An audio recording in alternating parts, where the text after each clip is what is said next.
जय जय श्री राधे।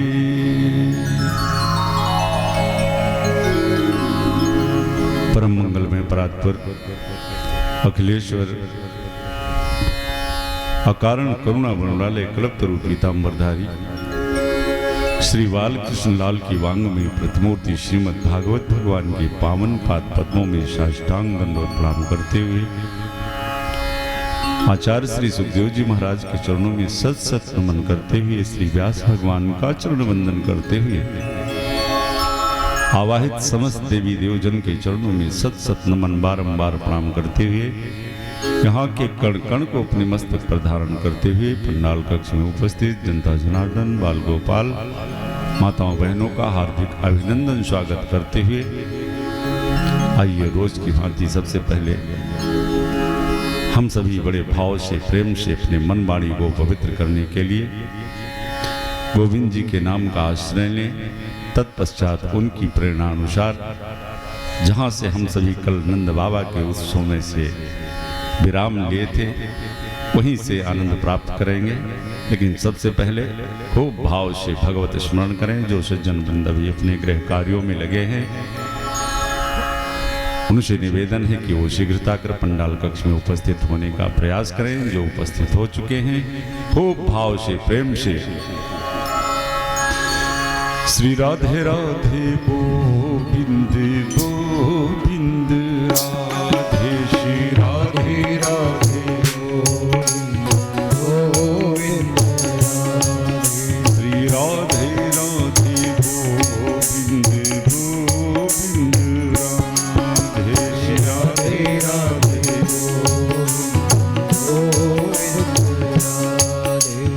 गोविंद राधे राधे गोपाल राधे गोविंद राधे राधे गोपाल राधे गोविंद राधे राधे गोपाल राधे गोविंद राधे राधे गोपाल राधे श्री राधे राधे गोविंद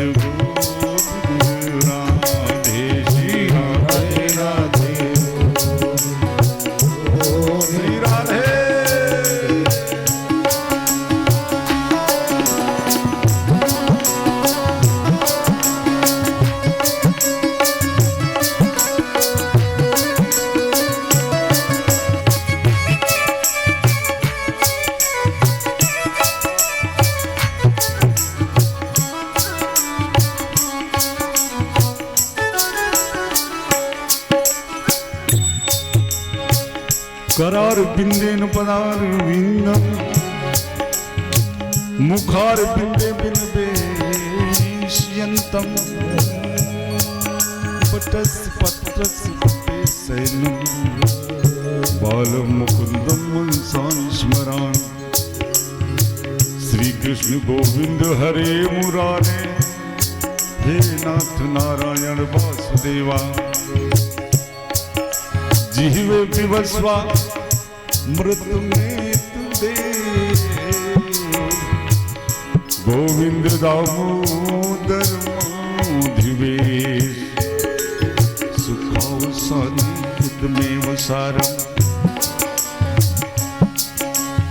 दुखावसाने हितमेव ज्ञेयम् देहावसाने हितमेव जाप्यम् गोविंद दामोदर माधवेश श्री कृष्ण राधा वर गोकुलेश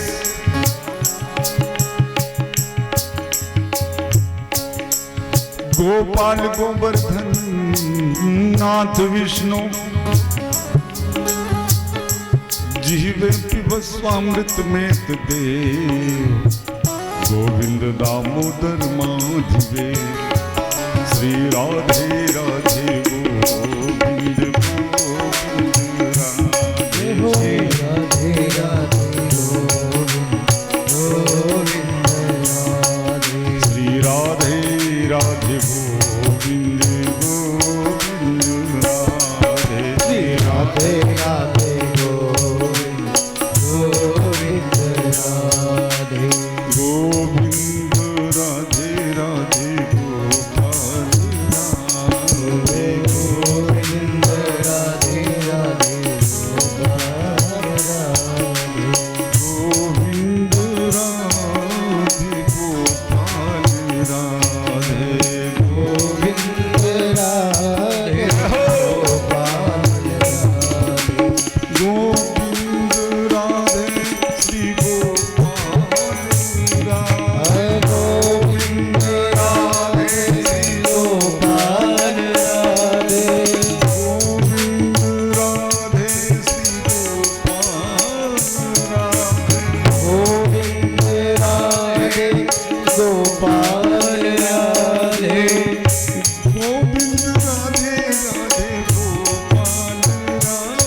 श्री राधे राधे गोविंद गोविंद राधे राधे राधे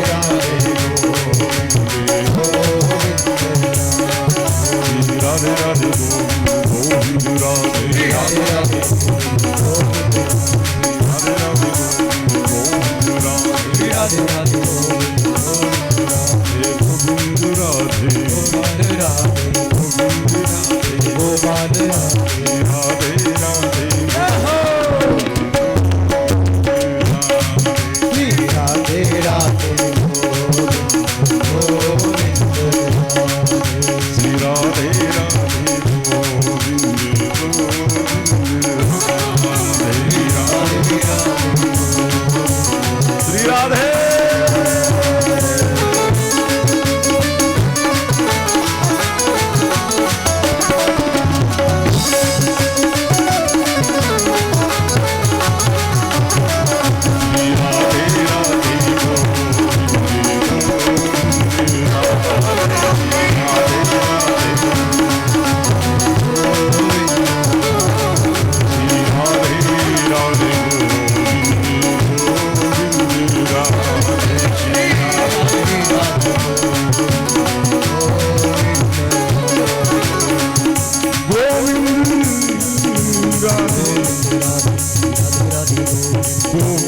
राधे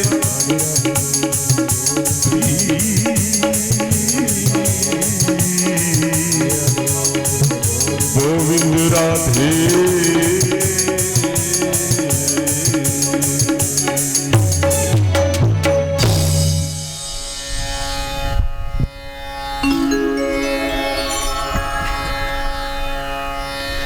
बोलिए भक्तवत्सल भगवान की श्री माँ के बिहारी लाल की नंद के लाला की नंद बाबा की मैया यशोदा की श्री राधे रानी सरकार की वृंदावन धाम की। कल लाला का जन्मोत्सव हम सभी ने खूब धूमधाम से मनाया। ब्रिज की तो कहें क्या, आइए उसी उत्सव से हम लोग पुनः यात्रा प्रारंभ करें। नंद बाबा के द्वार पर 84 कोस में फैला हुआ ब्रजमंडल, और आज कोई ऐसा ब्रजवासी नहीं है कि जो नंद बाबा के द्वार पर लाला के जन्मोत्सव की खुशी प्रकट करने के लिए नंद बाबा के द्वार पर बधाई लेकर के न गया हो।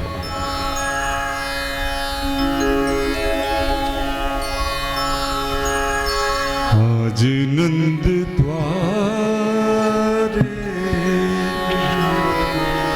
बधैया बाजे, आज नंद द्वारे बधैया बाजे, आज नंद द्वारे बधैया बाजे, आज नंद द्वारे बधैया नंद द्वारे।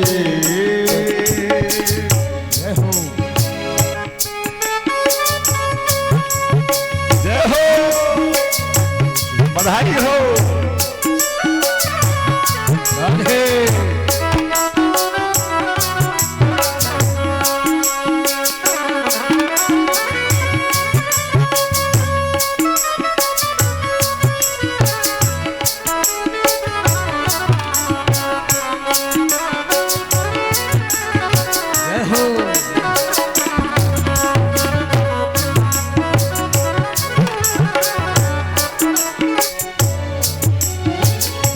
कौन लुटावे अनधन सोना, कौन लुटावे अनधन सोना, कौन लुटावे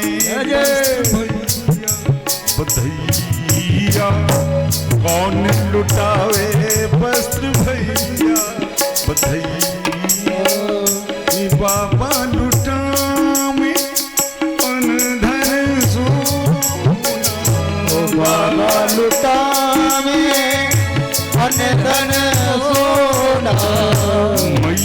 लुटावी वस्त्र भैया बधैया बाजे आज नंद द्वारे बधैया बाजे आज नंद द्वारे बधैया बाजे आज नंद द्वारे।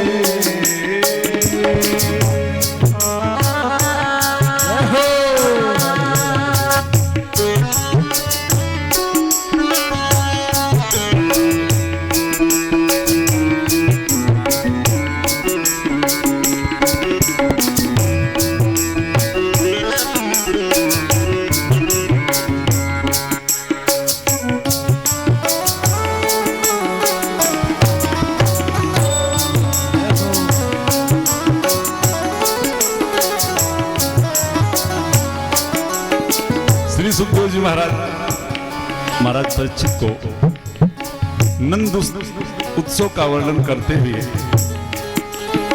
18 श्लोक में बड़ी सुंदर चर्चा करते हैं।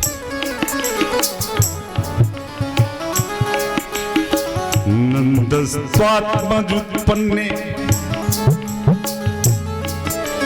जाता हलादो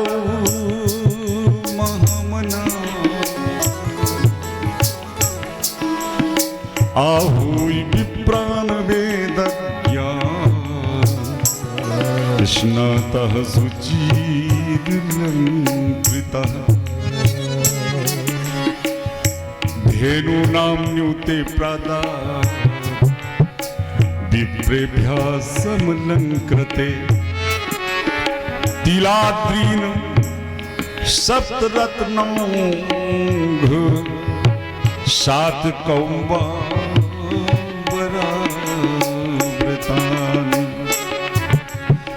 वाचित्वा स्वस्तेनम जात कर्मात्मजस्वे कार्यामास विधवत पितृदेवार्चनम तथा। इस तरह 18 श्लोक में नंद बाबा के लाला के जन्मोत्सव का वर्णन श्री सुखदेव जी महाराज कर रहे हैं। लेकिन देखने में ऐसा लगता है जैसे 18,000 श्लोक का आनंद ही इस 18 श्लोक में भर दिया हो।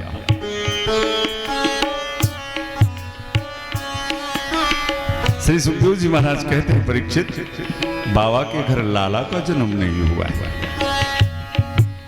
अपितु नंदस्तु आत्मज उत्पन्न आह्लाद जाता। लाला का जन्म नहीं हुआ, मानो वो मूर्तिमान आनंद ही आज बाबा के घर लाला के रूप में प्रकट हुआ है।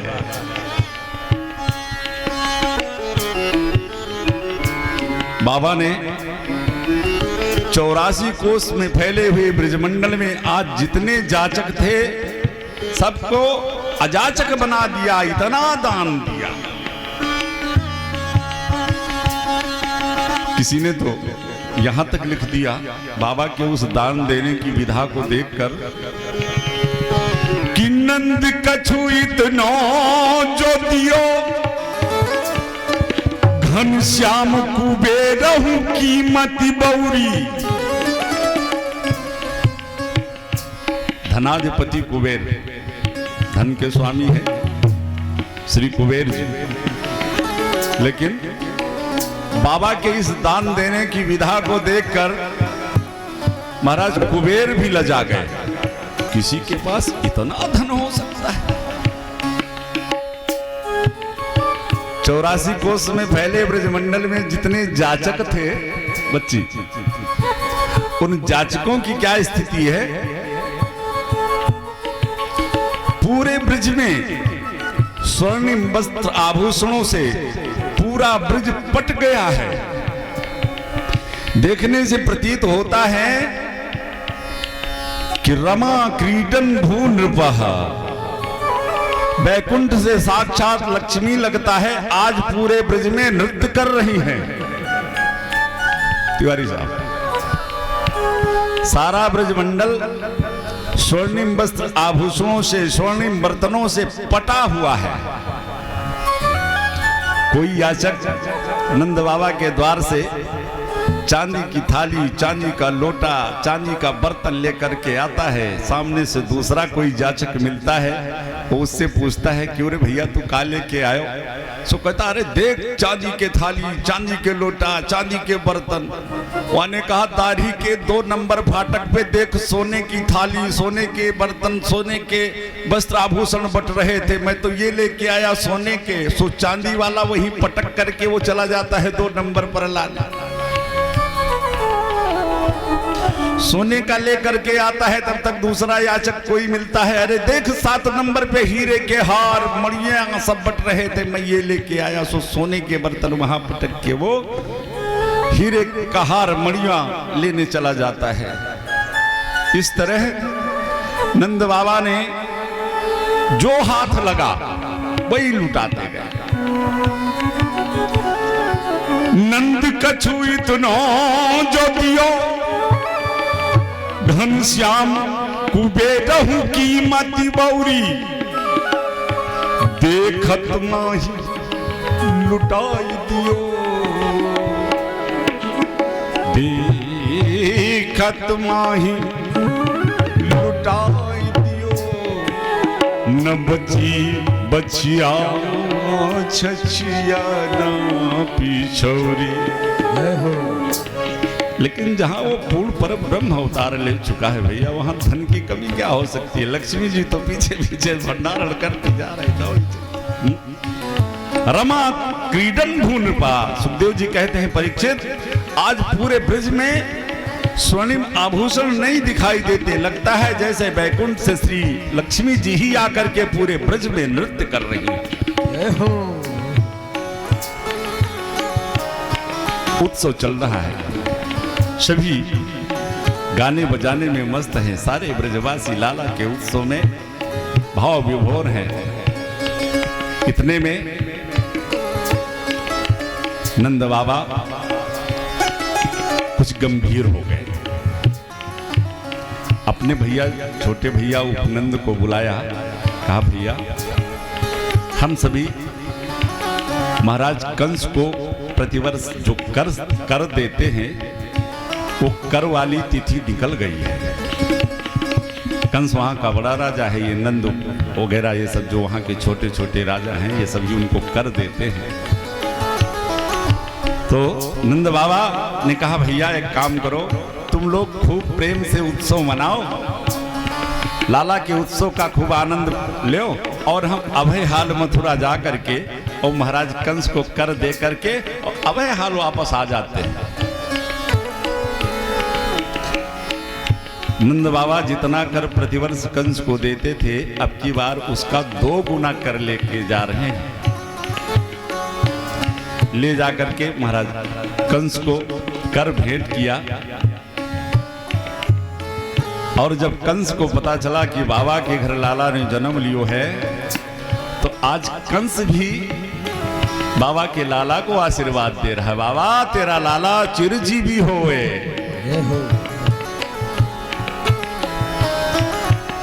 बाबा कंस को कर देने के लिए जब मथुरा महल में प्रवेश किए, संजोग से उसी क्षण श्री वसुदेव जी महाराज की दृष्टि महाराज नंद बाबा पर पड़ गई। विचार करने लगे कि मैं अपने लाला को इनके हवाले करके आया हूँ, गोकुल में छोड़ के आया हूँ, और बाबा यहाँ मथुरा डोल रहे हैं। मेरे लाला के ऊपर कोई आपत्ति विपत्ति आ जाए तो उसकी रक्षा कौन करेगा? सो इसलिए ऐसा कुछ करना चाहिए कि जितना जल्दी हो सके बाबा को मथुरा से गोकुल भेज देना चाहिए। सो जब कंस को कर दे करके बाबा वापस आने लगे, रास्ते में श्री वसुदेव जी नंद बाबा से मिल जाते हैं, और नंद बाबा और श्री वसुदेव जी बड़े अगाध मित्र हैं, बड़े प्रिय मित्रों में हैं, दोनों गले मिले। वसुदेव जी नंद बाबा से कहते हैं, बाबा मैंने सुना कि आपके घर या उम्र में लाला ने जन्म लियो, सो मुझे बड़ी अपार खुशी हुई। पर बाबा एक बात बताओ, तुम्हारे घर लाला ने जन्म लियो, सो अपने इस मित्र को आपने इस खुशी में सम्मिलित ना कियो। नंद बाबा के नेत्र से भैया बसदेव, हृदय में खुशी तो थी, पर मैंने सुना कि इस पापी कंस ने तुम्हारे 6 निरपराध बालकों की हत्या कर दी। तो भैया तुम्हारे उस दुख में मैं अपना ये छोटा सा सुख सम्मिलित ना कर सका। और मैत्री यही है, गोस्वामी तुलसीदास जी महाराज कहते हैं कि अगर किसी को मित्र बनाया है और मित्र के ऊपर अगर राई के बराबर भी संकट आया है तो उसको पहाड़ जैसा आपको मानना चाहिए। निज दुख गिरि समरज कर जाना, निज दुख गिरि समरज कर जाना, निज दुख गिरि समरज कर जाना, निज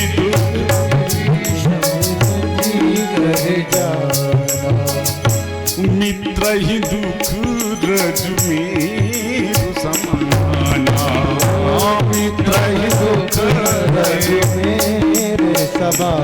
अपने ऊपर अगर कोई संकट आए भी तो परमात्मा के भरोसे छोड़ो, लेकिन अगर किसी मित्र के ऊपर एक राई बराबर भी संकट आया है तो ये मित्र का धर्म है कि उसको पहाड़ समझ करके उसके दुख में सम्मिलित हो जाओ।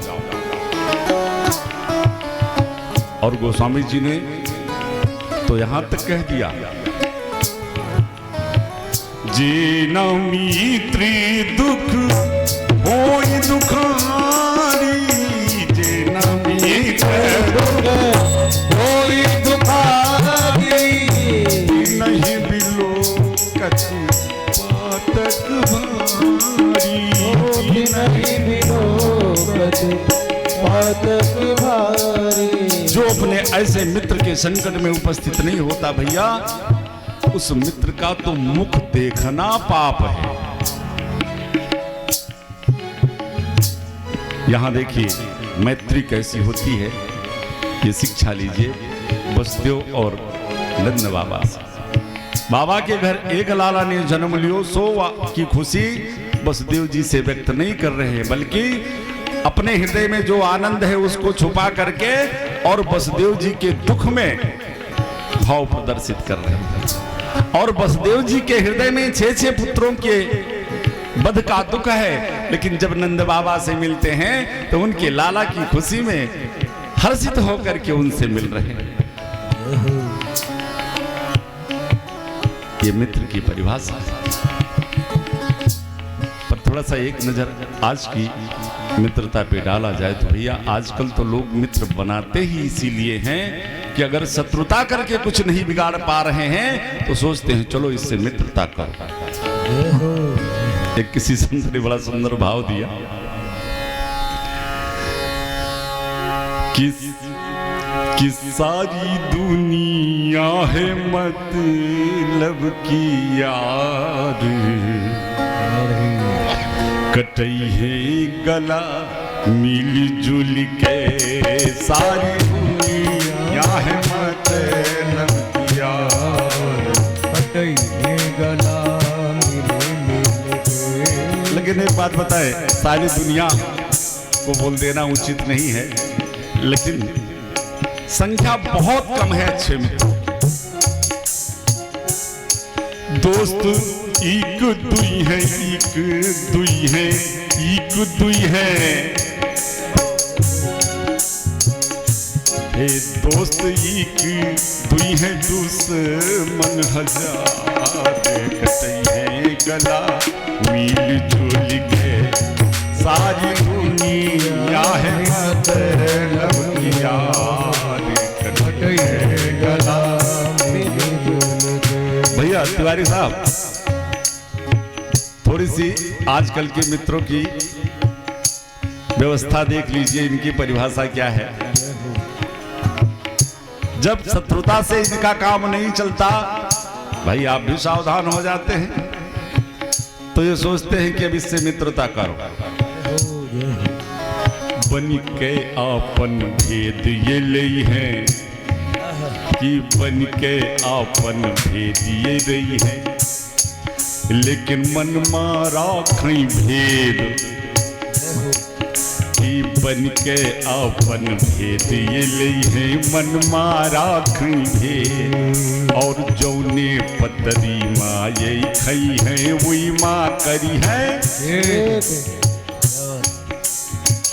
आप बड़ी चालाकी लगाओ, भले कितने भी सावधान रहो, लेकिन ले है अखियन से कजरा निकारी कटई है गला मिल जुल के, ले है अखियन से कजरा निकारी कटई है गला मिल जुल के। सारी दुनिया सारी दुनिया हो दोस्त एक दुई है, एक दुई है, एक दुई है, दोस्त एक दुई है, दुश्मन हजार है गला मिल जुल के, दोस्त एक दुई दुश्मन हजार। देखिए, लेकिन गोस्वामी तुलसीदास जी महाराज, मैंने कहा था ना पहले दिन कि रामायण हमें जीना सिखाती है और भागवत हमें मरना सिखाती है। हमारे जीवन की कोई भी ऐसी समस्या नहीं है जिसका समाधान श्री रामचरितमानस में ना हो। अब देखो, मित्र की चर्चा चली, तो अगर कदाचित किसी को संयोग से ऐसा मित्र मिल जाए तो गोस्वामी जी ने पहले ही लिख दिया कि अगर आपको संयोग से इस तरह का कोई मित्र मिले तो जाकर चित अहिगति सम भाई, सो कुमित्र परिहरे ही भलाई। इसलिए तुरंत उसका त्याग कर दे। किसी ने बाबा से पूछा कि अच्छा बाबा, सच्चे मित्र की आप कोई छोटी सी परिभाषा बता दो कि अगर हमें मित्रता करनी हो तो हम कैसे करें। तब श्री गोस्वामी तुलसीदास जी महाराज ने बड़ा सुंदर उदाहरण मानस में दिया है कि अगर मित्रता करनी है, मत बनाओ तो चलेगा, नहीं बनाया मित्र तो चलता है, लेकिन अगर बना लिया है तो मित्र धर्म का पालन करना नितांत आवश्यक है। बाबा मित्रता कैसे निभाएं? तब गोस्वामी तुलसीदास जी ने एक बड़ा सुंदर उदाहरण दिया। कहा अगर मित्रता करनी है तो जैसे दूध और पानी का संबंध है। दूध ने पानी को मित्र बनाया तो बाजार में अपने भाव ले जा करके उसको बेच दिया। जल पे सरिस बिकाए, देखो प्रीत की रीत भली। कहां दूध और कहां पानी। लेकिन दूध ने सोचा अगर मैंने पानी को मित्र बना लिया है तो फिर मेरा दर्जा इसको मिलना चाहिए, अपने भाव ले जाकर के बाजार में बेचो। दूध का काम खत्म। मित्र ने सोचा वाह रे मेरे प्यारे मित्र दूध, तुमने मुझको कहां से कहां पहुंचा दिया। अब बारी आई पानी की। वो दूध जब रसोई में पहुंचा और माताओं ने उसे बटलोई में रख करके और चूल्हे के ऊपर चढ़ाया, तब पानी ने अपने मित्र दूध को कहा मित्र चिंता मत करना, जब तक एक बूंद भी मैं तुम्हारे साथ रहा तब तक तुम्हारे ऊपर आंच नहीं आने दूंगा। और पानी तब तक जलता रहा जब तक एक बूंद उस दूध के साथ लगा। तो जल पे सरिस बिकाए, देखो प्रीत की रीति भली। दूध ने सोचा वारे मित्र तुम मेरे लिए जल रहे हो, व्याकुल हो उठा। जब तक ये एक बूंद भी मेरे पास रहेगा मुझे आंच नहीं आने देगा। दूध से रहा नहीं गया तो क्या हुआ, सोचा कि अगर तुम ऐसे मुझे क्षति नहीं पहुंचने दोगे तो मैं मुझसे तुम्हारा ये दुख देखा नहीं जा रहा है, तो दूध में उफान आ गया कि मैं ऊपर से कूद जाऊंगा आग में। देखते ना उफान आ जाता है। तब तक किसी ने, माताओं ने फिर थोड़ा सा पानी का छींटा जैसे मारा, फिर दूध शीतल हो गया। जैसे अपने मित्र का स्पंदन मिला पुनः वो शीतल हो। लेकिन विचार कीजिए भैया, इतनी प्रगाढ़ मित्रता है दोनों में, दूध और पानी में, लेकिन उसी खौलते दूध में, उसी दोनों प्रिय मित्रों के बीच में किसी ने थोड़ी सी अगर खटाई डाल दी तो विचार कीजिए। बिलग हुए रस जाए, फिर वही दूध और पानी इस तरह से अलग हो जाते हैं कि फिर कोई मशीन उनको एक नहीं कर सकती।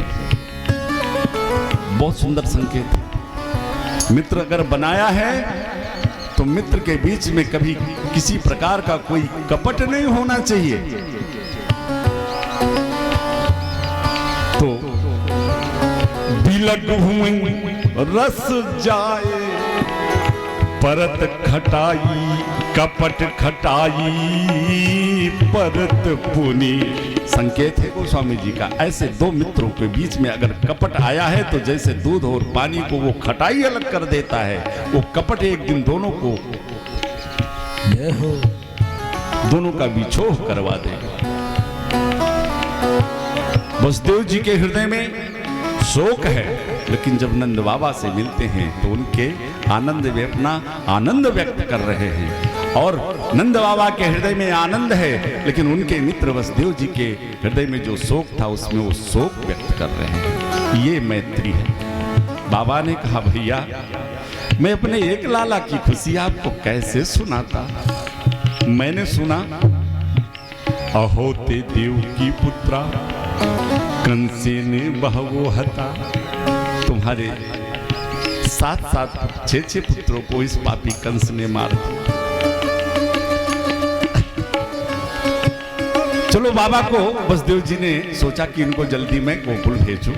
कहा बाबा एक बात बताओ, तुम यहाँ मथुरा में डोल रहे हो और तुम्हें तो पता है कि मैं कितना बड़ा ज्योतिषी हूँ, और मेरा तो मन कर रहा है कि तुम्हारे गोकुल पे कोई संकट आए व्यवहारो है। वसुदेव जी ने तो ऐसे ही बाबा को धमकाया था कि ये जल्दी से भाग के गोकुल चले जाए। लेकिन जैसे गोकुल के ऊपर संकट का नाम सुना भैया, वसुदेव जी को राम राम किया और वहीं से हे हनुमान जी मेरे लाला की रक्षा करना, हे हनुमान जी मेरे लाला की रक्षा करना, हे हनुमान जी मेरे लाला की रक्षा करना कहते हुए भाग पड़े गोकुल की तरफ।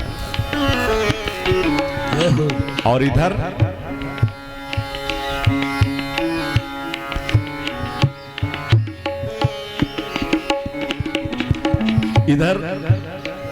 कंस ने आपातकालीन सभा बुलाई, क्योंकि देवी जी कह के गई हैं कि तुझको मारने वाला तो ब्रिज में पैदा हो चुका है। आपातकालीन सभा बुलाई।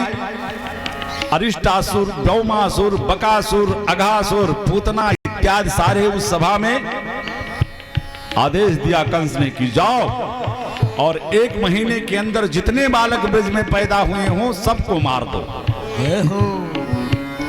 बड़े बड़े वीर तैयार होते हैं, इतने में पूतना आ गई। महाराज मुझे आदेश दीजिए, क्योंकि देखिए ये सब पुरुष जाति में है, इसलिए हर घरों में ये नहीं प्रवेश कर सकते। मैं नारी हूं और मैं किसी भी घर में बड़ी सहजता से जा सकती हूं, और जितने भी बालक 1 महीने के अंदर पैदा हुए होंगे मैं उन सब का वध बड़ी सहजता से कर सकती हूं। कंस ने कहा अपना चेहरा देखा है तेने? इतना भारी भयंकर शरीर तेरा, 1.5 हाथ के दांत तेरे, काला कलूटा तेरा चेहरा, भला तुझको अपने घर में घुसने कौन देगा? पूतना ने कहा महाराज चिंता ना करो, हमारे पास एक शस्त्र है, मैं उससे अपना सारा ये जो कुरूपता है इसको ढक लूंगी, इसको मैं अपने घूंघट में ढक लूंगी।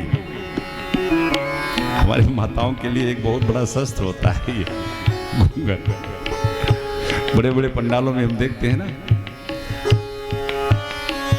आप लोगों में से अगर किसी को निद्रा आए तो व्यास जी और चाहे सब बर्दाश्त कर ले, लेकिन सामने कोई बैठ के अगर कथा में उसको नींद आ जाए तो ये उनको नहीं बर्दाश्त होता, उसी पर उनकी निगाह टिक जाती है। लेकिन व्यास जी का ज्ञान इन माताओं में नहीं लगता। इनको जब निद्रा देवी आती है तो उनको करना कुछ थोड़ी है, थोड़ा सा घूंघट आगे किया, अब ना व्यास जी को पता ना पड़ोसी को पता, तो बहुत सारी चीजें छुप जाती हैं। पूतना ने कहा महाराज आप चिंता मत करो, मुझे आदेश दो।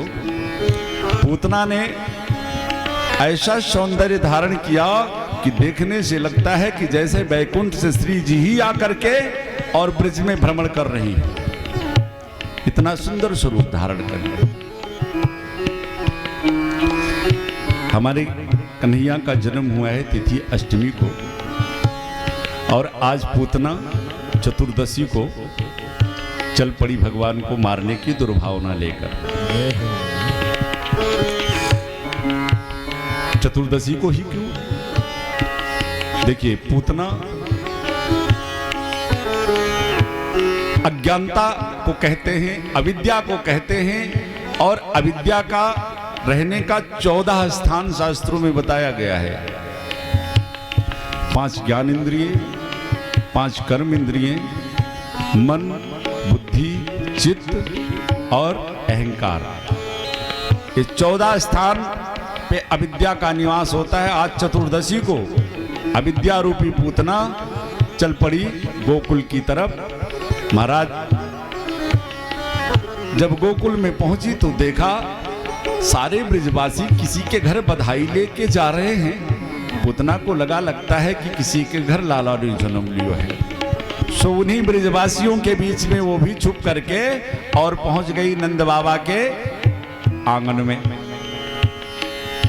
देखा सैकड़ों लोग आ रहे हैं, सैकड़ों जा रहे हैं। दूर से ही उसने तो मैया यशोदा को आवाज लगा दिया, वारी बहन यशोदा, तेरे घर लाला ने जन्म लियो और तूने मुझे याद भी ना कियो। मैया यशोदा तो आश्चर्य में पड़ गई कि मेरी तो कोई अपनी सगी बहन है ना, चाचा ताऊ की भी कोई बहन है नहीं, कहां से मेरी बहन आ गई है। पर यशोदा, सबको यश देने वाली यशोदा, अब एकदम से उससे पूछे कि तू कैसे मेरी बहन है, तो सोचा कहीं बुरा न लग जाए, सोचा होगी कोई किसी दूर के रिश्ते की बहन होगी। आ बहन कोई बात नहीं, मेरे घर लाला ने जन्म कहाँ लियो, तो लाला तेरो ही है। एक काम कर, तू लाला को दर्शन कर या को आशीर्वाद दे और तब तक मैं तेरे जलपान की व्यवस्था करूं। पूतना को ही चाहिए था। यशोदा रानी तो चली गई रसोइया में, और पालने में हमारे 7 दिन के कन्हैया जब देवी पूतना को अपनी तरफ आते देखा तो अभी तो भगवान टुकुर टुकुर देख रहे थे, लेकिन जैसे पूतना पालने के पास पहुंची तो भगवान ने अपने नेत्र बंद कर लिए। इस पर हमारे संतों ने बहुत सारे भाव दिए कि आखिर भगवान पूतना से डर गए क्या। पर एक संत कहते हैं कि नहीं नहीं, डर नहीं गए। भगवान ने सोचा कि इस धराधाम से अधर्म को समाप्त करके धर्म की स्थापना करने के लिए आया हूं, और लगता है कि आज से ही वो कार्य प्रारंभ करना है। तो स्वाभाविक है कि हम सभी अगर कोई कार्य, अपना सुंदर कार्य प्रारंभ करते हैं तो भगवान का स्मरण जरूर करते हैं, मंगलाचरण जरूर करते हैं। तो मानो भगवान नेत्र बंद करके मंगलाचरण करने लगे कि पहले मंगलाचरण कर लूं तो फिर कार्य प्रारंभ करूं। एक संत कहते हैं कि भगवान ने विचार किया कि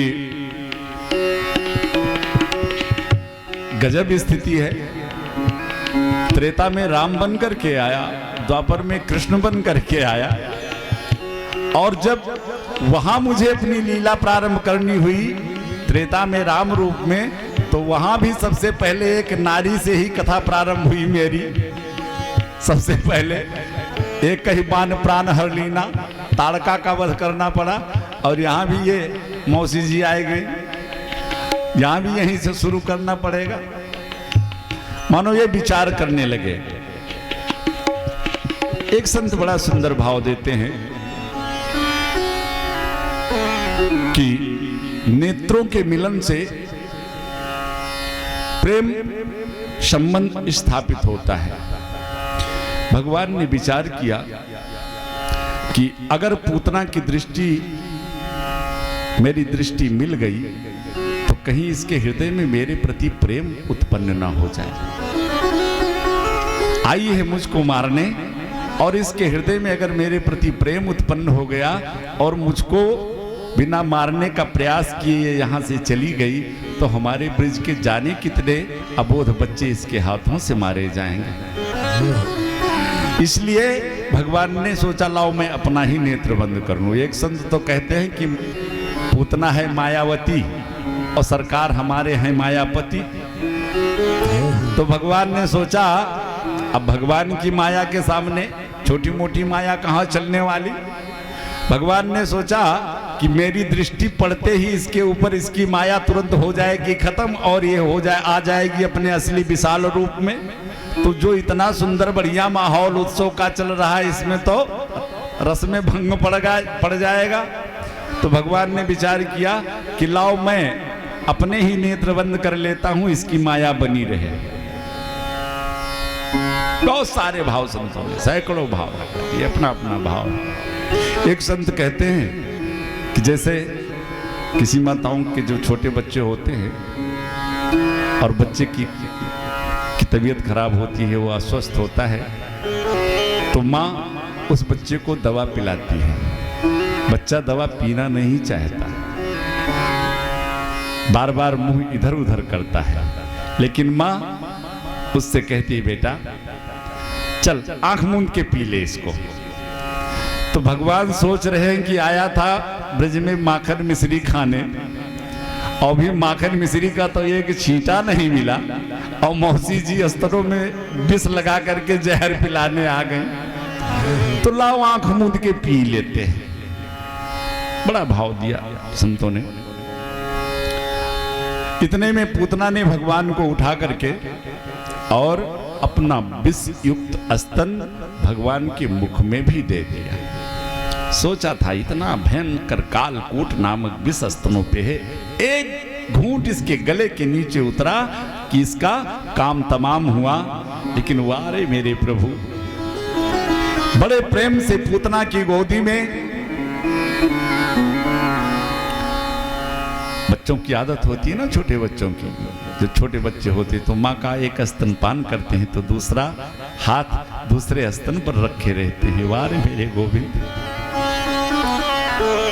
ऐसे पापी पूतना को भी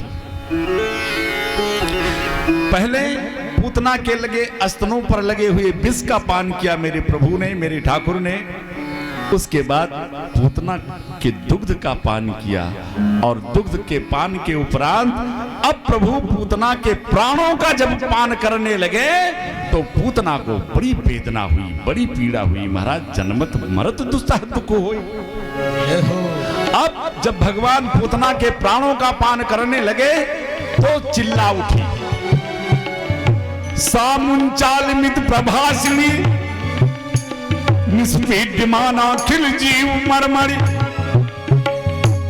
विविध नेत्रे चरणो भुजो प्रसिवत्र गात्रा क्षुप्तिरुरोदः। सामुंचालमित प्रभासिनी, मुंच मुंच, अरे छोड़ बेटा छोड़। लेकिन 7 दिन का कन्हैया धीरे से बोल पड़ा, मौसी जी मुझे तो केवल पकड़बो आवे, छोड़बो तो हमें आवे ना। पूतना ने सोचा राम राम, ये 7 दिन का बच्चा बोलता भी है। भगवान ने पूतना के प्राणों का हरण कर लिया। मरते समय महाराज पूतना ने अपना विशाल रूप धारण किया और विशाल स्वरूप भी उसका कोई छोटा मोटा नहीं है। हमारे भागवत में लिखा है कि जब पूतना गिरी तो उसका शरीर 6 कोस लंबा फैल गया। गोकुल से मथुरा का रास्ता ब्लॉक।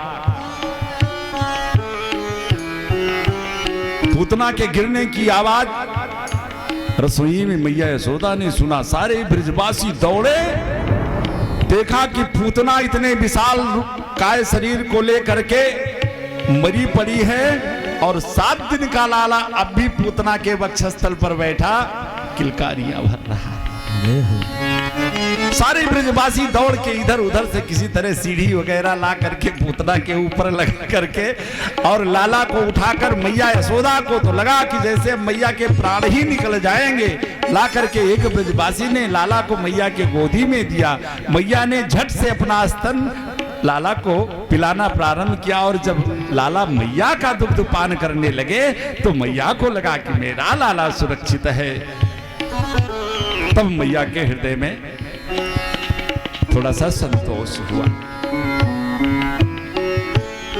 इधर सारे ब्रजवासी विचार करने लगे कि भैया एक बात बताओ, ये राक्षसी मेरे लाला के लिए आई, इसको लेकर के जाना चाहती थी, यहां तक तो बात समझ में आ रही है, लेकिन ये मर कैसे गई ये समझ में नहीं आ रही।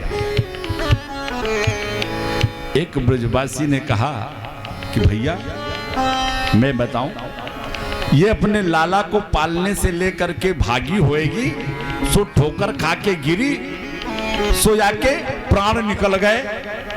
तो दूसरा कहता दारी के अगर ये ठोकर खाए के गिरती तो मुंह के बल ना गिरती, या तो पीठ के बल गिरी आए। इतनी सब चर्चा हो ही रही थी कि इतने में उधर से मथुरा से नंद बाबा दौड़े चले आ रहे हैं। हे हनुमान जी मेरे बालक की रक्षा करना मेरे। देखा तो यहां जब पूतना के इस दृश्य को देखा तो भैया सर पकड़ लिया और कहा आज मुझे बिल्कुल पक्को पतो हो गयो कि वसुदेव जी 1 नंबर के ज्योतिषी हैं। वाने मुझको मथुरा में ही बता दियो कि तुम्हारे गोकुल के ऊपर को संकट आए व्यवहार। लाला को हृदय से लगाया बाबा ने। एक ब्रजवासी ने पूछ लिया कि बाबा एक बात बताओ, ये पूतना मरी कैसे, ये बात समझ में आ नहीं रही किसी के। बाबा ने कहा भैया जैसे मुझको मथुरा में वसुदेव जी ने बतायो कि तुम्हारे लाला के ऊपर कोई संकट आए बेवारो, सो मैंने वहीं से हनुमान जी का स्मरण शुरू किया। हे हनुमान जी मेरे लाला की रक्षा करना, हे हनुमान जी मेरे लाला की रक्षा करना। बस हनुमान जी की कृपा, पूतना मेरे लाला को लेकर के जैसे चली सो हनुमान जी ने धरे हुए धमू करा सो मर गई है राण पूतना। हनुमान जी कितने भोले हैं ये ब्रजवासी। एक पूर्णमासी मौसी हैं ब्रजमंडल में कि जो किसी के लाला को कोई टोना टोटका हो जाए तो बुलाई जाती हैं, झाड़ फूक करने के लिए बुलाई गई। आय हाय, आज भगवान के नाम से ही पूर्णमासी मौसी भी अपने लाला की नजर उतार रही है। हे ऋषिकेश भगवान, हे नारायण भगवान मेरे लाला की रक्षा। ब्रजवासियों ने कहा अच्छा बाबा एक बात बताओ, अभी आप पूतना को करे का, गोकुल और मथुरा का रास्ता बंद है। सुनंद बाबा ने कहा एक काम करो, सब अपने अपने घर से जाओ, कुल्हाड़ी फावड़ा लेकर के आओ और इसके अंग प्रत्यंग को काट करके और इसके गिरने से जो वृक्ष इत्यादि टूट गए हैं इसको जमुना तट पर एकत्रित करके सब एक याग के ऊपर डाल के और याग में आग लगा दो।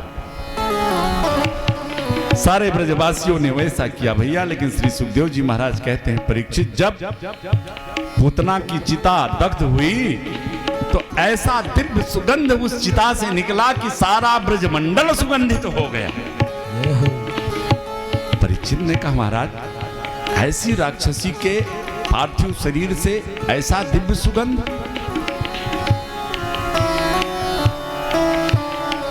श्री सुखदेव जी ने कहा परीक्षित कोई भगवान का नाम लेकर के मृत्यु को प्राप्त हो जाए तो वो परम पद की प्राप्ति उसको हो जाती है। और विचार करो कि जिसने भगवान को अपने गोदी में लेकर के और प्राण त्यागे होंगे, उसके भाग्य की कल्पना कर। अरे जो गति मैया यशोदा को बरसों के बाद मिलती है, वारे मेरे प्यारे प्रभु आज इस पापनी पूतना को क्षण भर में प्रदान करो।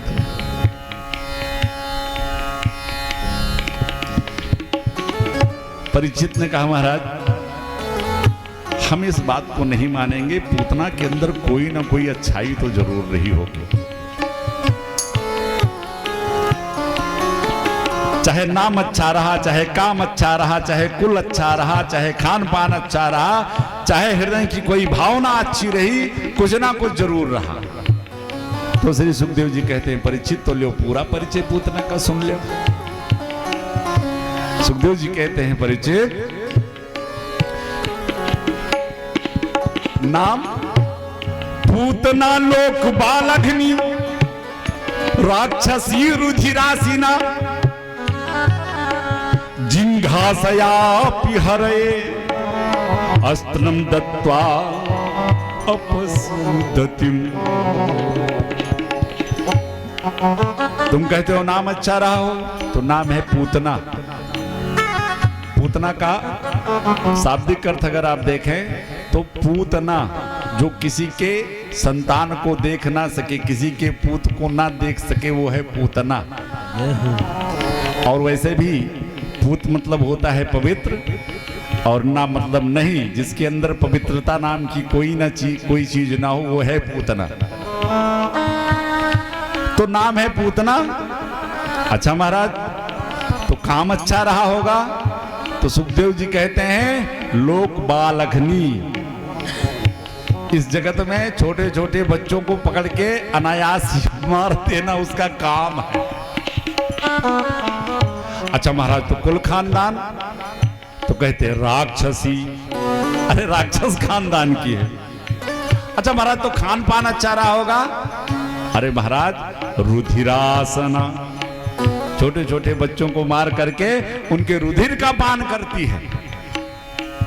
महाराज हो ना हो, कहीं हो सकता है हृदय में कोई भावना अच्छी रही हो। तो सुखदेव जी कहते हैं जिंघास सयापि हरे, हृदय में भगवान को मारने की दुर्भावना लेकर के आई है, एक भी अच्छाई नहीं है। लेकिन परीक्षित, हमारे प्यारे प्रभु का एक नाम अकारण करुणा बरुणालय है। क्या? अकारण करुणा बरुणालय। जब किसी जीव पर उनकी इच्छा होती है तो बिना कारण के ही उस पर कृपा बरसा देते हैं। कारण वो कोई ना कोई ढूंढ लेते हैं। हमारे सरकार का एक नाम है दीन बंधु। टाटा बंधु, डालमिया बंधु से कोई मतलब नहीं, उनका नाम है दीन बंधु। और इस पर हमारे श्री बिंदु जी ने बड़ा सुंदर एक भाव दिया कि वो अगर अकारण करुणा बरुणालय ना होते तो उनका काम ही नहीं चलने वाला था। कि क्यों? क्योंकि इस जीव की क्या बिसात है, क्या औकात है कि जो अपने बल पराक्रम से चल करके और उन तक पहुंच सके। ये तो जिस जीव पर रीझ जाते हैं वो बस अकारण कृपा करके उसको अपने पास बुला ही लेते हैं। बिंदु जी, कुछ भगवान के भक्त तो ऐसे हैं कि जिनसे भगवान की लड़ाई होती रहती। एक बात आपको बताएं, ठाकुर जी जब तक नहीं मिलते तब तक नहीं मिलते, लेकिन जब एक बार मिलन हो जाता है ना, तो गोपियां कहती हैं ना, आगे आप कथा श्रवण करेंगे, अरे कन्हैया कुछ देर के लिए तो जरा चित्त से निकल जाया कर, कुछ देर के लिए तो घर का काम कर लेने दिया कर। तो बिंदु जी कहते हैं सरकार, ये आपकी जो अकारण करुणा बरुणालय कहे जाने वाला नाम है, इसके पीछे मैं कारण जानता हूं कि आप ऐसा क्यों करते हो। भगवान ने कहा क्यों करता हूं? तो बिंदु जी ने कहा सरकार कि कृपा की न होती जो आदत तुम्हारी। प्रभु तो अकेले बैठे रहते, क्योंकि किसी जीव मात्र की ये औकात नहीं कि वो आप तक पहुंच पाता। तो कृपा की न होती जो आदत तुम्हारी, तो प्रभु तो सुनी ही रहती ये अदालत तुम्हारी। कृपा की न होती जो आदत तुम्हारी, कृपा की न होती जो आदत तुम्हारी। तो सुनी ही रहती ये अदालत तुम्हारी, तो सुनी ही रहती ये अदालत तुम्हारी। कृपा की न होती ये आदत तुम्हारी।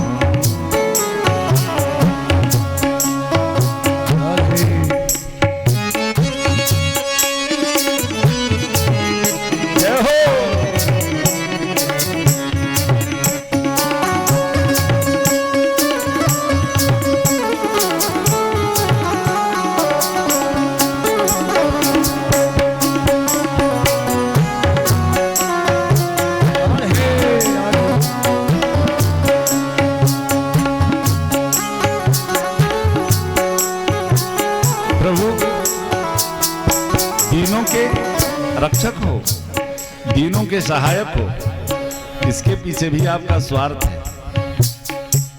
भाई। क्यों? कहा सरकार ये दीन भी तो आपके लिए अपना सर्वस्व न्यौछावर कर देते हैं। कि जो दीनों के दिल में, जो दीनों के दिल में जगह जो न पाते, जो दीनों के दिल में जगह जो न पाते, तो किस दिल में होती हिफाजत तुम्हारी।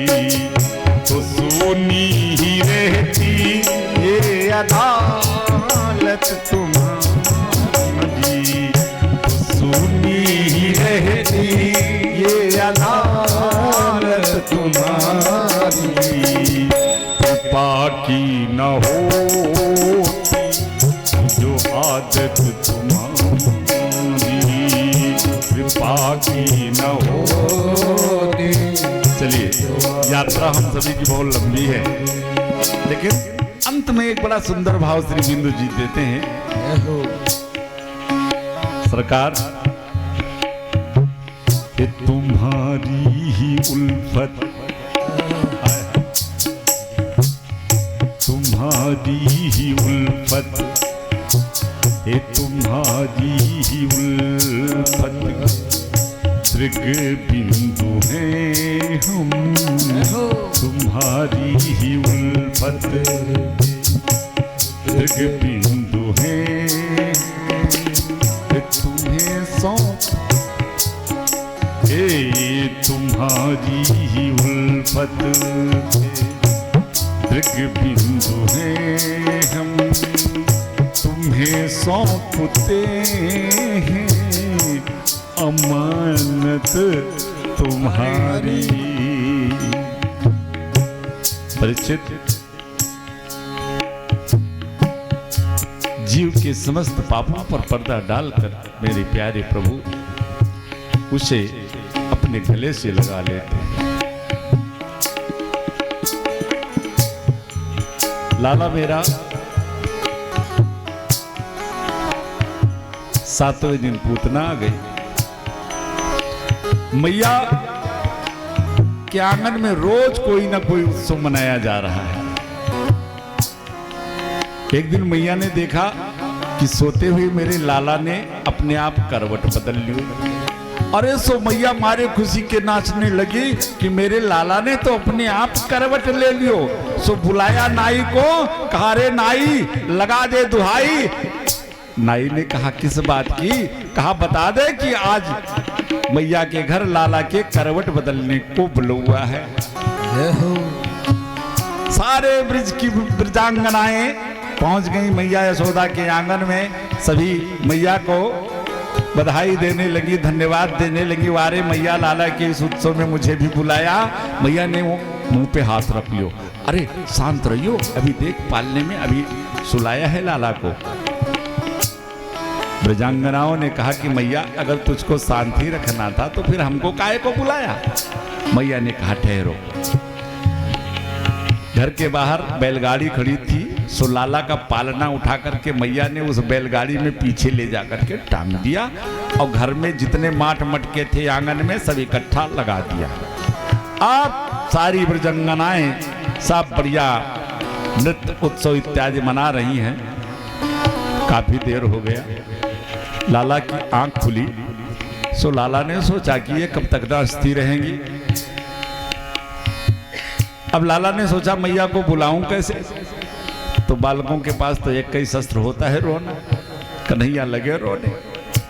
जब काफी देर चिल्ला चिल्ला के मेरे लाला रोते रहे और मैया ने नहीं सुना, तो लाला ने क्या किया कि अपने बाएं पैर से जिस बैलगाड़ी में वो पालना टंगा हुआ था ना, उस पे पैर छुआया। सो भैया वो बैलगाड़ी तो उड़ती हुई आकाश में चली गई और वहां से आकर के गिरी धड़ाम। पालना उधर पड़ा, बैलगाड़ी चकनाचूर। जब उसकी आवाज आंगन में गई तो सारी सखियां मैया यशोदा दौड़ी आई। देखा पालना उधर पड़ा है, बैलगाड़ी उधर टूटी पड़ी है। मैया ने तो दौड़ के सबसे पहले अपने लाला को उठाया। सोचने लगी कोई आंधी बवंडर आयो ना है और ये बैलगाड़ी कैसे टूट गई। वहीं कुछ दूर पर कुछ छोटे छोटे ब्रजवासी बाल सखा खड़े थे। वहां ने कहा मैया से कि मैया मैंने देखा कि तेरा लाला रो रहा है, तो मैंने सोचा कि मैं पालने से लाला को उठा करके मैया को दे आऊं। मैं जब तक पालने के पास आता तब तक मैंने देखा कि मैया तेरे इस लाला ने एक पैर से ही या बैलगाड़ी आकाश में उड़ा दियो। मैया ने कहा दाढ़ी के ये 7 दिन को मेरा लाला और इतनी बड़ी बैलगाड़ी आकाश में उड़ा देगा? भांग पी रखी का? वहां ने कहा मैया सच्ची सच्ची कहता बिल्कुल ऐसा ही हुआ। इस तरह भगवान ने सकट भंजन किया। मेरे लाला मैया की गोदी में खूब आनंदित हो रहे हैं। अभी 6 महीने के होने वाले हैं मेरे लाला। आज कंस ने हमारे प्रभु को मारने के लिए तृणाव्रत नाम का एक राक्षस भेज दिया। तृणाव्रत बवंडर रूप में आया और पूरे ब्रज में होते हुए मैया यशोदा के आंगन में आया तो लाला पालने में लेटा हुआ था। सो लाला को पालना समेत अपने कंधे पर लेकर के और उड़ गया ऊपर। भगवान आज पहली बार मैया यशोदा के आंगन से बाहर अपने ब्रज के दर्शन में निकले हैं। बड़ा आनंद ले रहे हैं। वारे मामा जी बड़ा सुंदर उड़न खटोला भेज दियो तुमने। सारे ब्रज का दर्शन हो रहा है। बड़े आनंद में मेरे लाला। अब जब ब्रज के ऊपर जब तक था तृणाव्रत तब तक तो भगवान खुश थे, लेकिन जब ब्रज से मथुरा की तरफ चला तो मेरे लाला ने कहा अब तो ठीक ना कर रहे हो भैया। सो भगवान ने उसके कंधे पर अपना भार बढ़ाया और जब अचानक तृणाव्रत को लगा कि बड़ा भार हो गया तो वो विचार करने लगा कि कहीं मैं नंद बाबा के आंगन में पड़ा कोई पत्थर तो नहीं उठा लाया। भगवान भी सोच रहे हैं देखो इस मूर्ख को, दुनिया पत्थर में भगवान देखती है लेकिन ये मुझ में पत्थर देख रहा है। तो चल भाई अगर तू मुझ में पत्थर देख रहा है तो मैं पत्थर पे ही तेरी खोपड़ी फोड़ता हूं। सो इतना जोर से झटका दिया कि नीचे एक शिला थी उसी पर उसका सर पड़ा और गोविंदाय नमो नमः तृणाव्रत का उद्धार कर दिया मेरे लाला ने। भगवान जब 1 साल के हो जाते हैं तो अब मैया अंगुली पकड़ करके लाला को चलना सिखाती है। धन्य भाग है मैया यशोदा का। एक दिन लाला ने मैया से कहा, मैया मुझको कहानी सुनाओ, कहानी सुनाओ, कहानी सुनाओ। अब तोतली भाषा में हमारे लाला बोल रहे हैं धीरे धीरे। मैया ने अपने गोदी में लाला को बिठा लिया। सोचा ठीक है लाला कहानी सुनाती हूँ। तो अब लाला को मैया रामायण की कथा सुना रही है कि लाला त्रेता युग की बात है। एक दशरथ नाम के राजा थे, सो उनके यहाँ एक राम नाम के पुत्र हुए। 4 पुत्र थे उनके लाला। और राम जी का विवाह जनकपुर में श्री सीता जी के साथ हुआ। भगवान 1 साल के हैं। तोतली भाषा में हुकारी भी भर रहे हूँ। मैया कथा सुनाती हुई जा रही है। लाला पर जब राम जी का विवाह हो करके राम जी अयोध्या आए, लाला कहते हूँ। आगे कथा सुनाते सुनाते लाला राम जी का वनवास हो गया। पिता के वचन का पालन करने के लिए पंचवटी गए। एक दिन एक रावण नाम का राक्षस आयो लाला। भगवान कहते हूँ लाला वाने सीता का हरण कर लिया। और जैसे सीता का हरण नाम सुना हमारे कन्हैया ने, मैया की गोदी से उछल गए। जोर से आवेश में आकर, हे लक्ष्मण मेरा धनुष लाओ, मैं देखता हूं मेरे रहते मेरे सीता का कौन हरण कर सकता है। मैया तो हैरान हो गई। अरे लाला क्या हुआ? लाला तो सुन ही नहीं रहे। अरे उस समय में कुटिया में नहीं था, तब इस राक्षस ने मेरी सीता का हरण कर लिया था। मेरे रहते सीता का हरण कैसे कर सकता है? मैया तो घबरा गई। दौड़ के लाला को हृदय से लगाया। थोड़ी देर के बाद में तब लाला को ध्यान आया, ओहो ये तो मैं द्वापर युग में हूँ। इस तरह से बड़ी सुंदर सुंदर लीलाएं हमारे कन्हैया मैया के साथ करते जा रहे हैं। लाला 1.5 साल के हुए। कागभूषुंड जी और भगवान भोले बाबा तो प्रभु का जितना अवतार होता है उनके दर्शन के लिए पहुंच ही जाते हैं। बाबा को तो जाना पड़ता था। त्रेता में तो वापस चले गए थे, लेकिन द्वापर में नंद बाबा के घर पे ही रह गए।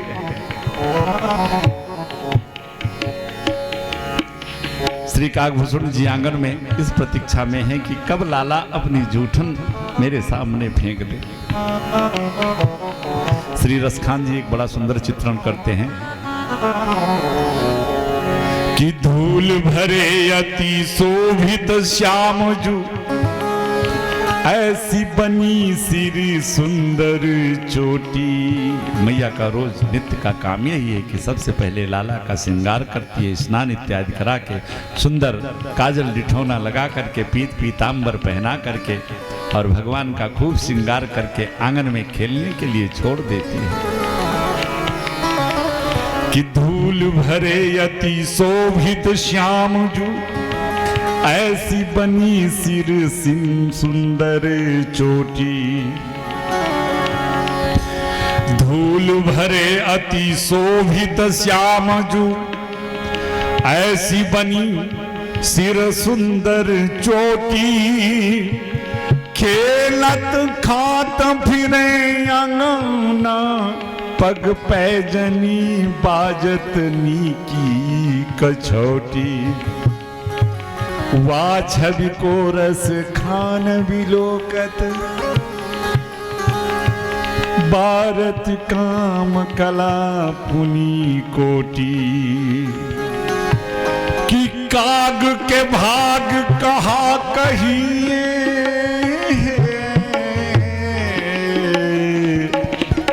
हरि हाथ से ले गयो माखन रोटी। धन्यवाद है श्री कागभूषुंड जी। आज मैया ने बड़ा सुंदर श्रृंगार लाला का कियो।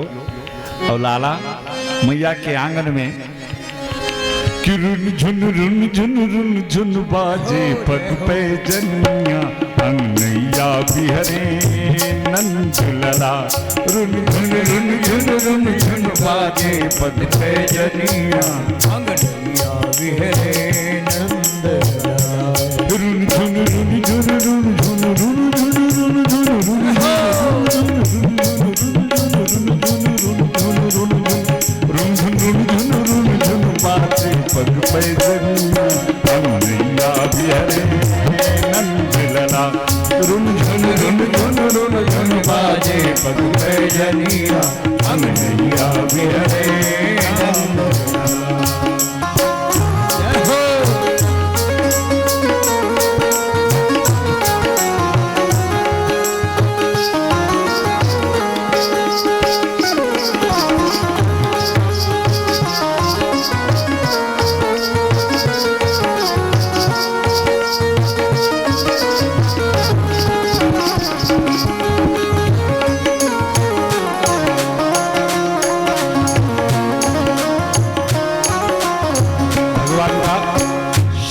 कैसा है श्री सूरदास बाबा वर्णन कि दुई दुई दसन दामनी जैसे दम दम दम दम दम के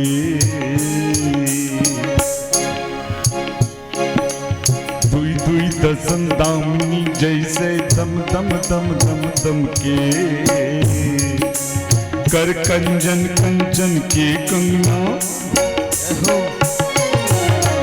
कंजन कंचन के कंगना चम चम चम चम चम के सोहे रुचिरिये मन हो कर कंजन कंचन के कंगना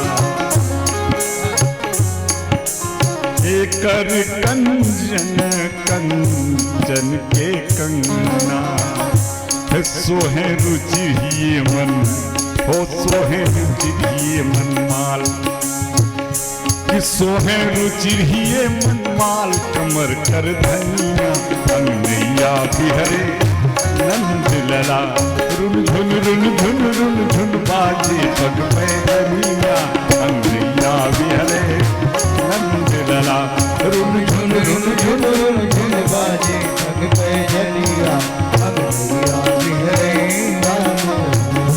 जय हो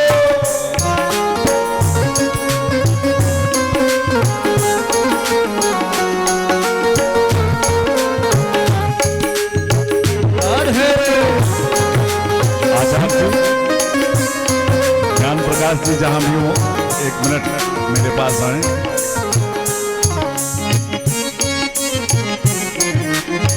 आचार्य जी श्री ज्ञान प्रकाश जी जहां भी हो एक बार मेरे पास आए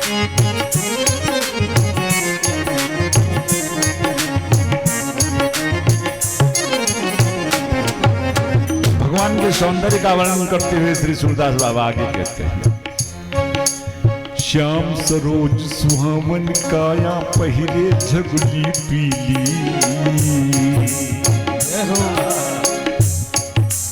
श्याम सरोज सुहावन काया पहने झगुली पीली पीठ झगुलिया के भीतर सू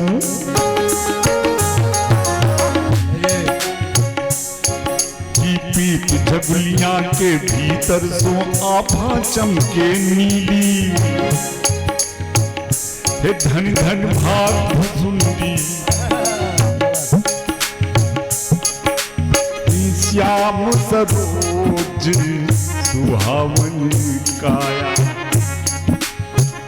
श्याम सरोज सुहावन काया कि धन धन भाग भुसुंडी कि धन धन भाग भुसुंडी काक लखी तिलकन्या अंगनैया बिहरे नंद लला धन धन भाग भुसुंडी काक लखी तिलकन्या अंगनैया बिहरे नंद लला रुन झुन रुन झुन रुन झुन झुन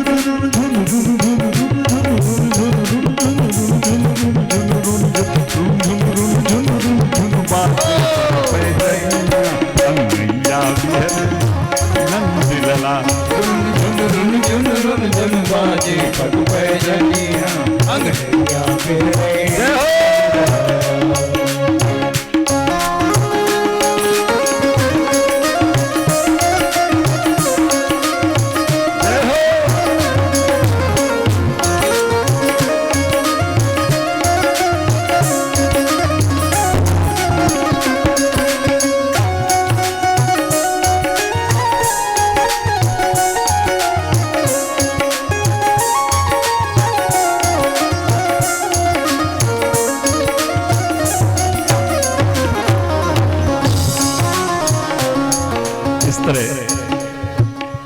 भगवान बड़ी सुंदर सुंदर सी लीला मैया के साथ करते जा रहे हैं। आज पहली बार लाला ने बाबा को अपने मुंह से बाबा बोला। आप सभी विचार करें कि हमारे भी घर में बच्चे जब पहली बार मैया को मैया या पापा को बाबा बोलते हैं तो कितना सुख मिलता है। अरे जैसे लाला के मुंह से बाबा निकला, बाबा तो मारे खुशी के नाचने लगे, जाने कितना न्यौछारोल ही दे डाला। आज कहने लगे मोहन मैया मैया, कहने लगे मोहन मैया मैया, कहने लगे मोहन मैया मैया, कहने लगे मोहन मैया मैया, कहने लगे। अरे बाबा और मैया तो आनंद के समुद्र में डूब गए। आज लाला ने पहली बार मैया बोला। कहने लगे मोहन मैया मैया, कहने लगे मोहन मैया मैया, कहने लगे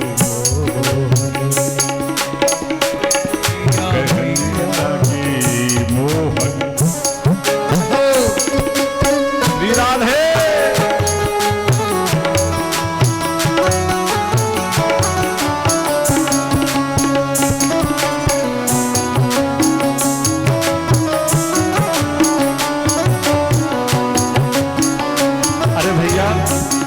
मैया और बाबा की क्या कहें। बाबा नंद सो,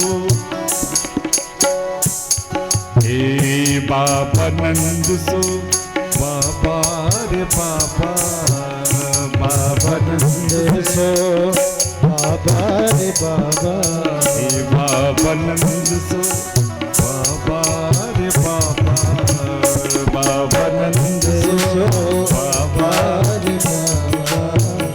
और हलधर सो भैया,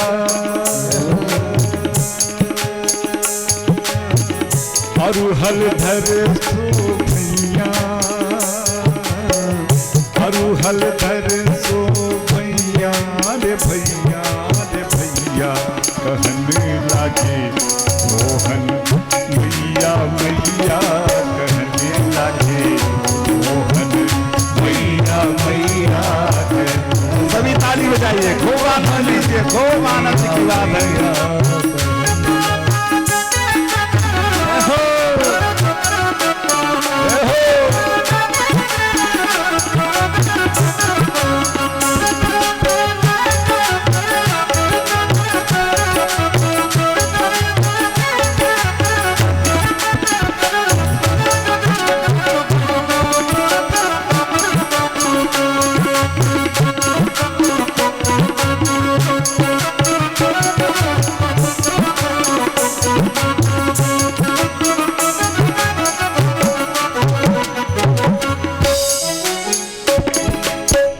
बाबा नंद सो, बाबा रे बाबा, बाबा नंद सो, बाबा रे बाबा, बाबा नंद सो, बाबा रे बाबा, ओ बाबा नंद सो, बाबा रे बाबा। और हलधर सो भैया, और हलधर सो भैया,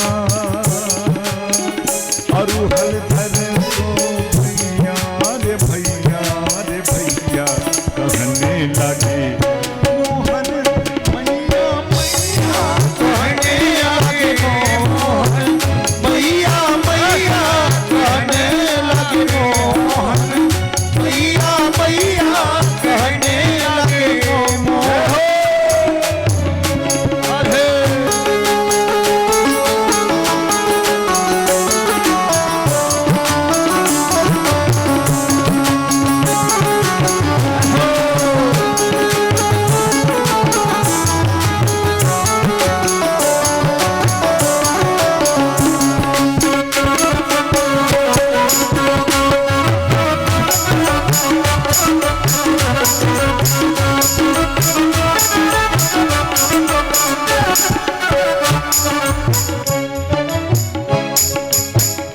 लाला धीरे धीरे तमाम सारी लीलाओं को करते हुए 2 बरस के हुए।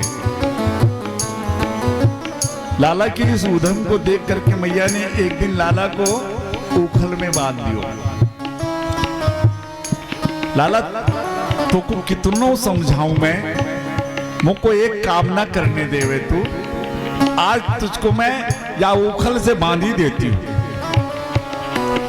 बड़ी सुंदर लीला हमारे कन्हैया ने उखल बंधन के माध्यम से 2 गंधर्व जो कि नंद बाबा के आंगन में वृक्ष के रूप में थे, उनका उद्धार किया।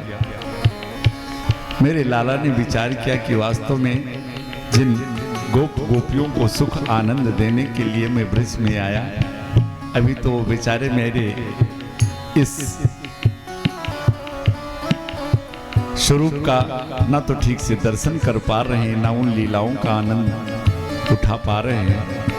सो एक दिन लाला ने विचार किया कि जब तक मैया के आंगन से मैं निकलूं ना, तब तक उन भक्तों से मेरी मुलाकात कैसे हो, मेरा मिलन कैसे हो। सो आज लाला ने अपने समकक्षीय तमाम बाल सखाओं को बुलाया जो रोज उनके साथ खेला करते थे। कहा भाई कल से हम एक नया खेल शुरू करेंगे। सखावन ने कहा भैया कन्हैया ये नया खेल कौन सा लेके आयो? सो कन्हैया ने कहा कल से हम चोरी चोरी खेलेंगे। मधुमंगल तो भाग के कोने में खड़ो हो गए, भैया ना मेरे बस की चोरी करनो ना है भैया। कन्हैया ने कहा क्यों? कहा मेरी मैया कहती कि लाला अगर कहीं तैने चोरी वगैरह करी तो तेरो ब्याह पक्को की ना हो। सो भैया मुझे आजीवन ब्रह्मचारी नहीं रहना, मुझे तो शादी विवाह करके गृहस्थी बसाना। सो भैया मैं तुम्हारे यहाँ चोरी वाली खेल में ना पड़ने वाला। सारे सखाओं ने जवाब दिया तो कन्हैया ने कहा तो ठीक है, आज से तुम लोगन की गोल अलग और हम और दाऊ भैया इकट्ठे एक जगह रहेंगे। सारे सखा दौड़े दौड़े आए, उनसे कन्हैया का भी चोक कहाँ सहा जा सकता। नहीं लाला मुको तो अपने से दूर मत कर, तू जो कहेगा सो मैं करूँ। कन्हैया ने बना लिया अपना बाल सखा गोपाल चोर मंडल, और आज पहली बार ब्रज की गलियों में उन गोपियों के लिए जो एक झलक पाने के लिए मैया यशोदा के आंगन में लाखों बहाने करके आया करती थी। मैया कोई कहती कि मैया आज मेरे घर गोबर की कमी हो गई, थोड़ा गोबर गौशाला में ले लूं का? यशोदा मैया कहती है पगली ये भी कोई पूछने की बात है? कोई आती है मैया दूध दे दे, कोई कहती है मैया दही दे दे, कोई कहती है मैया थोड़ा सा मक्खन दे दे। कोई ना कोई बहाना लेकर के गोपियां रोज मैया के आंगन में आया करती कि एक झलक लाला का दर्शन हो। मेरे लाला ने विचार किया अब इन गोपियों के घर में ही जाकर के मुझे दर्शन देना। गोपियों के घर जा जा करके माखन मिश्री की चोरी करने लगो। गोपियां अपने घर में तो दर्शन करती हैं, वाकई शिकायत लेकर के दर्शन करने के लिए ही मैया यशोदा के पास आया करती हैं। एक दिन की घटना, सारी गोपियां मैया यशोदा से शिकायत करने आए, मैया तेरा लाला बड़ा उधम मचावे और माखन खा ले सो खा ले, अपने एक सखन को खिला दे सो खिला दे। मैया जो कछु बचा रहे ना सो सारे मक्खन को जाने कहां से एक हुंकार मारे कि हजारों बंदरन भी आ जाए, सो जो बचा खोचा मक्खन होवे सो बंदरन में बांट दे। मैया यशोदा लाला को समझाती, लाला नौलख गई नंद बाबा के नितनो माखन हुए तो भी चोरी करने की कहा जरूरत है। पर कन्हैया रोज मना कर जाते हैं कि मैया ये सारी झूठी शिकायत लेकर के आती हैं। मैया भी कहती भाई देखो मेरे लाला की झूठी शिकायत मत करो, जा दिन पकड़ो सो आ दिन मेरे पास या को लेके आई हो। सारी गोपियां कहने लगी ठीक है, अब जा दिन ये हाथ में रंगे हाथ पकड़ गए सो वही दिन या को मैया के पास लेके आएंगे। पर इधर कन्हैया तो नई नई युक्ति लगाते रहते। मैया ने सारी सखियों से कहा, गोपियों से कहा भाई देखो अभी 4 बरस का ये लाला है, 3.5 बरस का। अब एक काम करो, अगर तुम कहती हो कि मेरा लाला तेरे घर जाके माखन खा लेता है तो अपने अपने माखन को तुम सीके पर रख लिया करो, ऊपर रख लिया करो, जाके पहुंच से बाहर हो जाएगा तो तुम्हारा माखन तो बच जाएगा। गोपियों ने कहा ठीक है मैया। सो सारी गोपियां अब अपना अपना माखन सीके पे रखने लगी। मेरे लाला अपने छोटे छोटे सखाओं को लेकर के एक सखी के घर पहुंचे। संयोग से वो सखी जमुना तट पर जल लेने गई थी। घर एकदम खाली था। कन्हैया ने धीरे से दरवाजा खोल के झांक करके देखा, सारे सखाओं को कहा आ जाओ धीरे से आ जाओ। पूरे घर में पहुंच गए। इधर उधर देख रहे हैं पर मक्खन कहीं दिखाई नहीं दे रहा है। वो सखी जब जल लेने गई कि गुजरी लेकर धाई,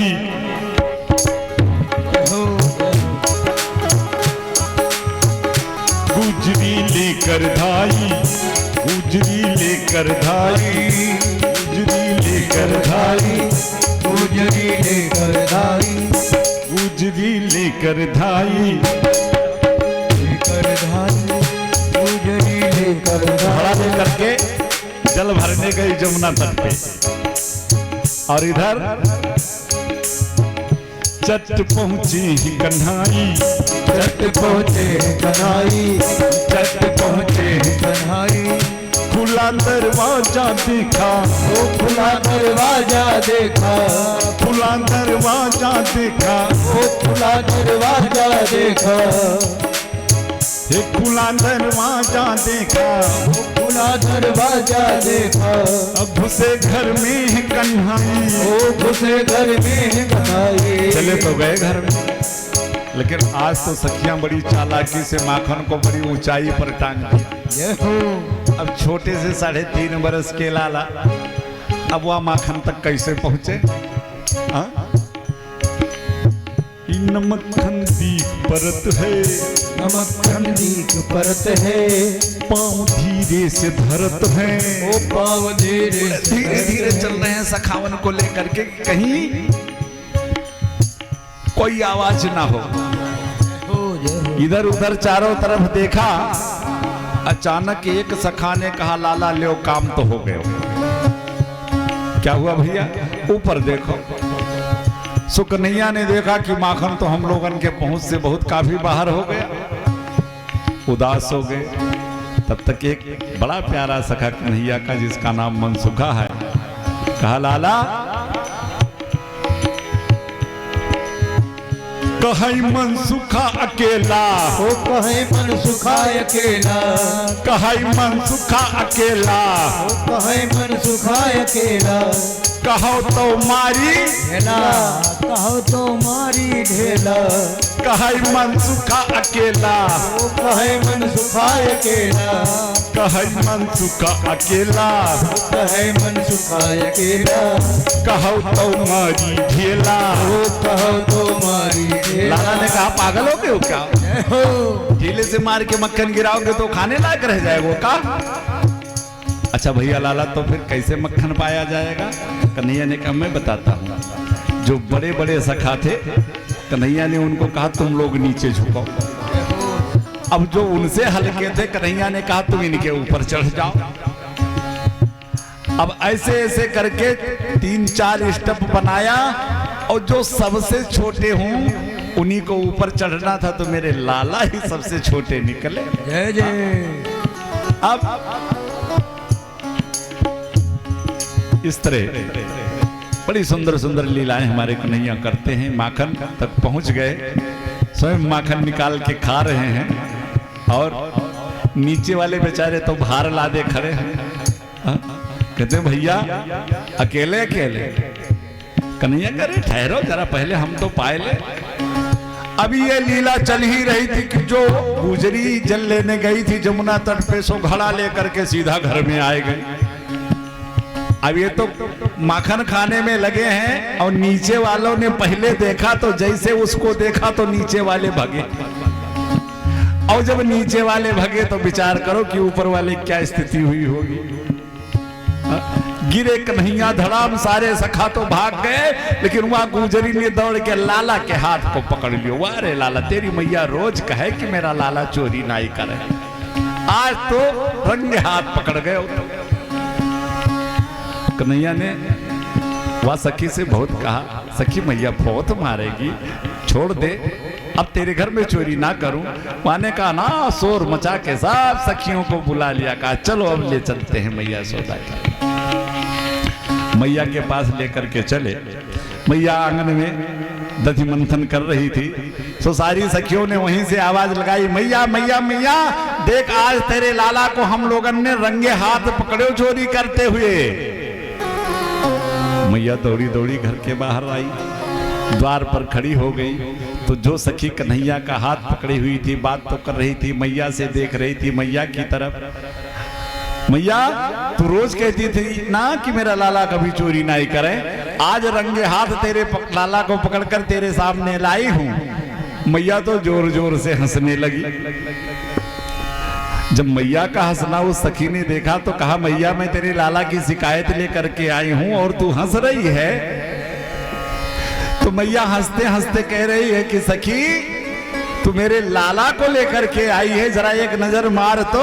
और कन्हैया ने किया क्या कि उसी के पति का बेस कन्हैया बना लिया तत्काल। जो उस सखी का पति था ना, उसी का बेस बना लिया। अब वो सखी समझो अपने पति को पकड़े खड़ी है। जब उसने मुड़ करके देखा तो सर पे हाथ रख के वारे भैया आंखों को मीचने लगी कि ये कहा लीला हो रही है। इस तरह बड़ी सुंदर सुंदर लीलाएं हमारे कन्हैया करते हैं। एक सखी ने तो अपने घर में एक बार लाला को पकड़ लियो। सो लाला अभी मुख में दूध भरे हुए थे, मुंह फूला हुआ था। सो सखी सामने आकर के लाला के दोनों हाथन को पकड़ो। सो लाला ने सोचा वैसे छोड़बे वारो है नहीं।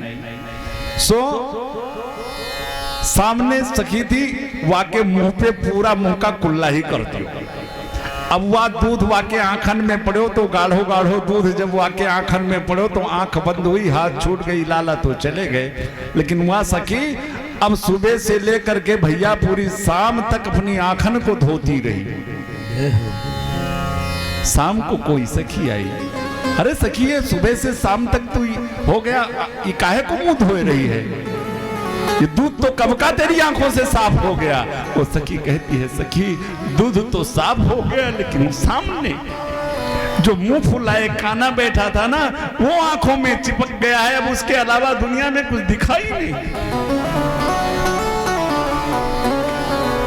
बड़ी सुंदर सुंदर लीलाएं करते हैं मेरे कन्हैया। 4 वर्ष की अवस्था में कंस आए दिन कोई न कोई उत्पात मचाता ही रहता है। आज सारे ब्रजवासियों ने विचार किया कि हम सभी गोकुल को छोड़ ही देंगे, कि जहां मेरे लाला के ऊपर बार बार संकट आए। आज सारे ब्रजवासियों ने गोकुल को छोड़ करके और वृंदावन का आश्रय लिया। हम सभी वृंदावन चले चलेंगे, अपने अपने बैलगाड़ियों पे अपना अपना घर का सामान लेकर सभी आज वृंदावन पहली बार आए। और आज लाला ने मैया से आग्रह किया गैया चराने के लिए। मैया ने हृदय से लगा लिया, लाला अभी तू तनक छोटो सो है, तनक और बड़ो हो जाए, जीवन भर गैया ही तो चराना है, क्योंकि ठहरे जो ग्वाले के घर में जन्म हुआ तुम्हारा। पर लाला जिद कर गए कि